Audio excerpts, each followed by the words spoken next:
हमने राजद्रोह के अंग्रेजी कंसेप्ट को समाप्त कर दिया है। शासन के खिलाफ कोई भी बोल सकता है इस देश के अंदर।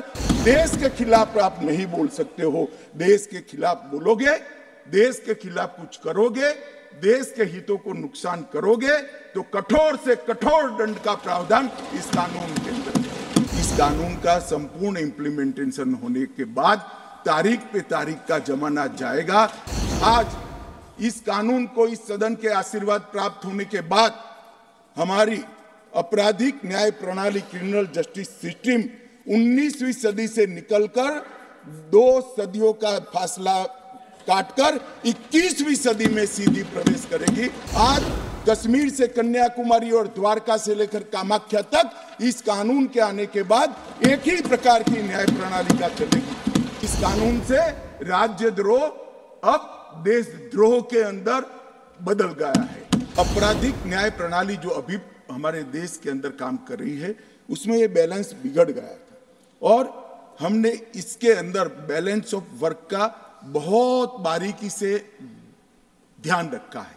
अगर मैनेजमेंट के विद्यार्थी इसको बारीकी से देखेंगे, मैनेजमेंट के विज्ञान के हिसाब से देखेंगे तो उनको मालूम पड़ेगा कि बैलेंस ऑफ वर्क को कितना फाइन ट्यून कर कर ये कानून के अंदर हमने प्रस्तावित करने का प्रयास किया है।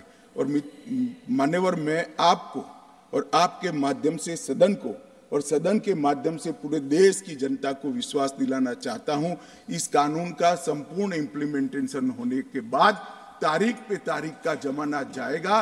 3 साल में किसी भी विक्टिम को न्याय मिल जाए ऐसी न्याय प्रणाली इस देश के अंदर प्रस्तावित होगी। मान्यवर, ये लोग जो पूछते हैं क्या होगा इस कानून से, मैं आज उनको बताना चाहता हूं मान्यवर, आज इस कानून को इस सदन के आशीर्वाद प्राप्त होने के बाद हमारी आपराधिक न्याय प्रणाली क्रिमिनल जस्टिस सिस्टम 19वीं सदी से निकलकर 2 सदियों का फासला काटकर 21वीं सदी में सीधी प्रवेश करेगी। मान्यवर, क्या होगा इस कानून से? मूल भारतीय परंपरा की न्याय की अवधारणा को समग्र विश्व को हम परिचय करा पाएंगे और इसके सुफल इस देश की जनता चख पाएगी। क्या होगा इससे? जो पूछते हैं मैं उनको कहना चाहता हूं, विश्व की सबसे आधुनिक और वैज्ञानिक न्याय प्रणाली का भारत की 140 करोड़ की जनता के लिए उपस्थित है।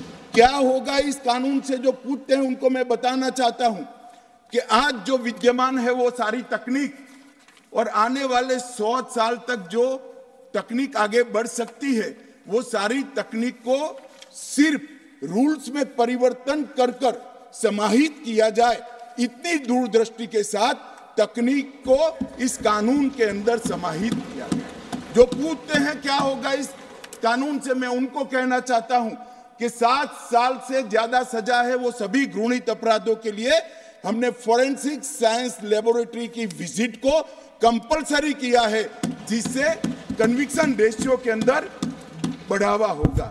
ये जो पूछते हैं क्या होगा इस कानून से, इनको मैं कहना चाहता हूं, अंग्रेज चले गए, पूरे देश में 4 प्रकार की न्याय प्रणाली चलती थी। आज कश्मीर से कन्याकुमारी और द्वारका से लेकर कामाख्या तक इस कानून के आने के बाद एक ही प्रकार की न्याय प्रणाली का चलेगी। मान्यवर, ये पूछते हैं क्या होगा, मैं इनको बताना चाहता हूं, महिलाओं के अधिकारों की रक्षा की बात थी, वो आप विदेश से आए हुए कंसेप्ट और एनजीओ को थोपे गए विचारों से करते थे।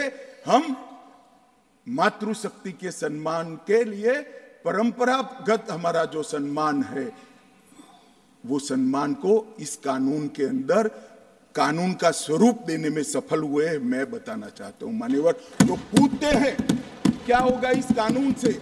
आजादी के 75 साल तक और 4 दशक से आतंकवाद का दंश झेलने के बाद इस देश की आपराधिक न्याय प्रणाली के कानूनों के अंदर आतंकवाद की डेफिनेशन नहीं थी।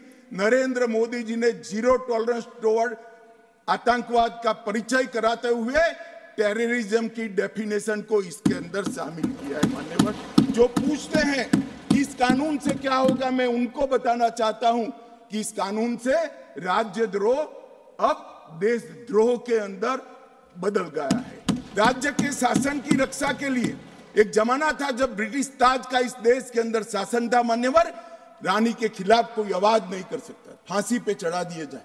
महात्मा गांधी हो, तिलक महाराज हो, वीर सावरकर हो, वो राजद्रोह के कानून में कई साल जेल में रखे और आपने भी इसका उपयोग बखूबी किया।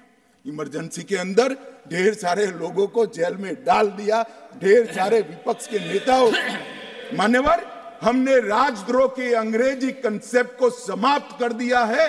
शासन के खिलाफ कोई भी बोल सकता है इस देश के अंदर। अब वाणी स्वतंत्रता का अधिकार भी है और लोकतंत्र है, मगर देश के खिलाफ आप नहीं बोल सकते हो। देश के खिलाफ बोलोगे, देश के खिलाफ कुछ करोगे, देश के हितों को नुकसान करोगे तो कठोर से कठोर दंड का प्रावधान इस कानून के अंदर है। व्यक्ति और देश के बीच में क्या अंतर होता है? डेमोक्रेसी का जो मूल विचार है, लोकतंत्र का जो विचार है, देश महान होता है, व्यक्ति महान नहीं होता है। मान्यवर, इसको इस कानून के माध्यम से हम ला रहे हैं।